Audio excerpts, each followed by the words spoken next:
मस्त जेवण करून आम्ही चुलीपाशी बसलोय आणि मातीत मस्त बसलोय काय.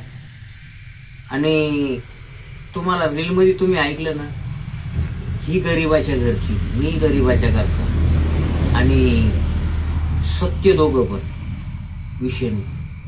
आमच्या बरोबरचे बरेचसे म्हातारे झाले, काय उद्या परवा टेकतील म्हणून पैशासाठी आम्ही कधी हावहाव नाही केली.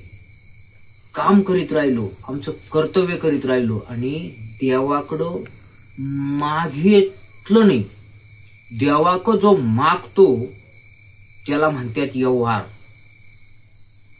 व्यवहार देव म्हणतो अरे हा मागवतो म्हणजे हा स्वार्थी आहे, मागायचं नाही. त्याला आपल्याला हातपाय दिले ना, हे हातपायी काम करण्यासाठी दिले. देवाकडे एकच मागायचं, देवा मला सुखी ठेव, म्हणजे माझ्या शरीराला काय होऊन देऊ नको, मला अपंग होऊन देऊ नको, मला चालायला हातपाय सलामत ठेव.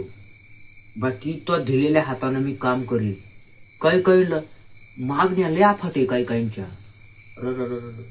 बायको मिळू देन, आमको मिळू देन, बरं ते सोडा. तेव्हा गरिबीत श्रीमंतीत देवाकडे मागायचं नाही. देवाला कळतंय, देव देतोय. कोणतं माहिती का, सुदामाला बिन मागता नगरी दिलती.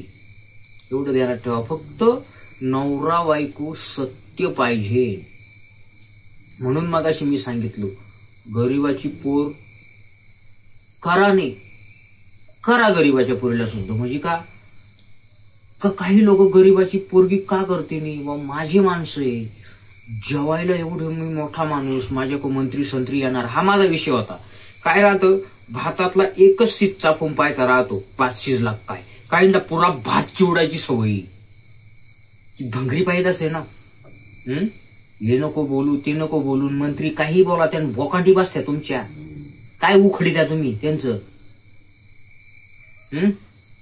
खपाखप बोला त्यांनी, निर्लज्ज साहेब बोलले व चढून घे ना साहेबांना. हा आता पा कमेंट करतील, त्यांच्या स्तुत्या केल्या पाहिजे, फक्त स्तुत्या. आणि एक ध्यानात ठेवा, गरीबाची मुलगी संसार जी करती, कारण तिला माहित असतं का आपण बापाच्या घरी गरिबी काढली आणि नवऱ्याच्या घरी सुद्धा कसं चांगलं करायचं. आईला काही नाही ना, त्या श्रीमंतीच्या याच्यावर काहीच कळाना काय चाललंय. तुम्हाला सांगू का, गरीबामध्ये आणि मोठ्यामध्ये एवढा फरक आहे. गरीबाच्या मुलीला गरिबीची जाणीव असते आणि मोठ्या घरच्या मुलीला ती जाणीव नसते.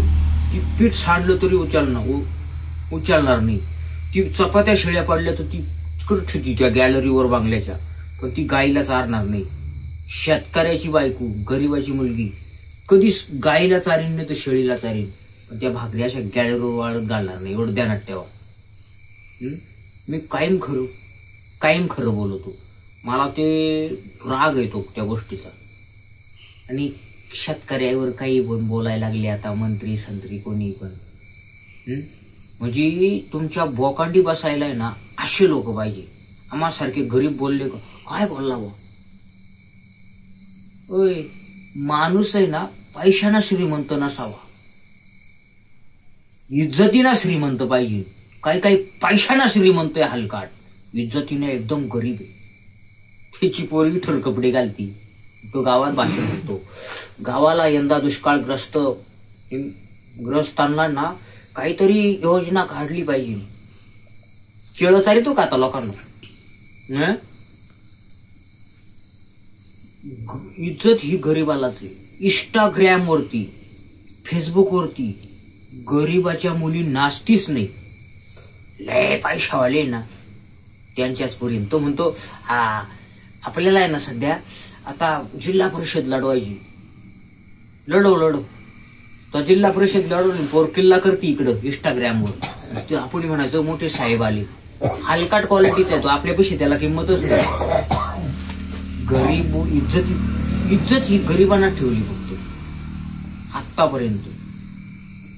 म्हणजे गरीबाची पोरगी नवऱ्याला आवाज घालती, मोठ्याची म्हणती रताळ्या ए रताळ्या, म्हणजे नाव नाही घेत मी कोणाचं, कायद्यानं नाव घेणं गुन्हा आहे.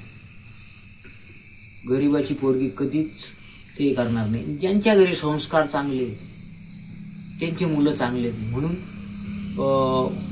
मी म्हणत नव्हतो का, लक्षात ठेवा, मी म्हणत काय होतो, गरीबाची मुलगी सुद्धा खासच संसार करणार.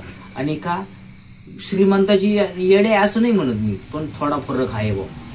ज्याचा प्रश्न. पण माझ्या घरी लय मोठे पाहुणे, त्या सोडून विषय